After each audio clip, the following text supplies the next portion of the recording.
كلوا دماغك بريسيل بتاع العربيات الكهربا، وقالوا لك العربيات الكهربا لمّا تشتريها مش هتعرف تبيعها. الفيديو ده النهارده ليك. وأنا بادعبس لكم كده الفترة اللي فاتت، لقيت application حلو أوي، application مميز عن كل الapplications اللي موجودة في السوق في مجال بيع العربيات، أو مجالات كمان جديدة ضافوها في الapplication ده عشان يبقى مختلف عن كل الapplications التانية. هو ده بقى التطبيق اللي كنت باحكي لكم عنه، اسمه عرباوي. عجبني جدًا التطبيق ده في أكتر من حاجة. خلّيني أختصر لك الموضوع كده في كلمتين.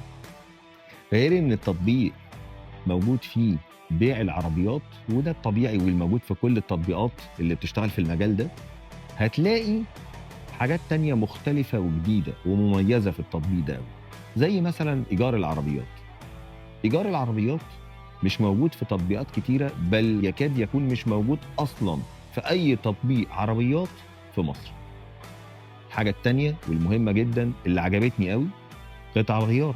لو أنا بادوّر على قطعة غيار وهي نادرة ومش موجودة، هاقدر أدوّر عليها جوّه التطبيق وأعرف كمان مكانها فين، وأوصل لتليفون التاجر اللي يقدر يوفّرها لي حتى لو هيبعتها لي مكاني. الحاجة التالتة واللي حسّيت إن التطبيق مختلف بيها عن تطبيقات كتيرة جدًا موجودة على الأرض، هي مراكز الخدمة والصيانة. التطبيق ده موجود فيه مراكز خدمة وصيانة كتير، وموجود فيه كمان محلات الaccessories، الوِرَش اللي موجودة للإصلاح، الوِرَش اللي موجودة للسمكرة والدوكو، الكاوتش، هتلاقي كل حاجة موجودة عندك. في مزايا كتير جدًا هاقولها لكم إن شاء الله في فيديو جاي، بس بعد ما أدعبس فيه أكتر كده وأطلّع منه شوية حاجات حلوة. بس عندي هدية حلوة جدًا برضه حاططها لكم على الapplication. لو عايز تشوف عدد من العربيات الكهربا غير مسبوق قبل كده، خُش على الapplication دلوقتي.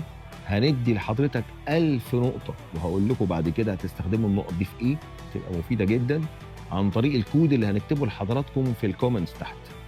ادخل واكتب الكود ده، الapplication هيدّي لحضرتك 1000 نقطة زيادة هتقدر تستخدمهم في إعلاناتك أو في البحث عن عربيات أو. خلّينا نقول لحضراتكم التفاصيل في فيديو جاي هيعجبكم جدًا، وعلى ضمانتي ادخلوا على تطبيق عرباوي دلوقتي وادعوا لي. والسلام عليكم.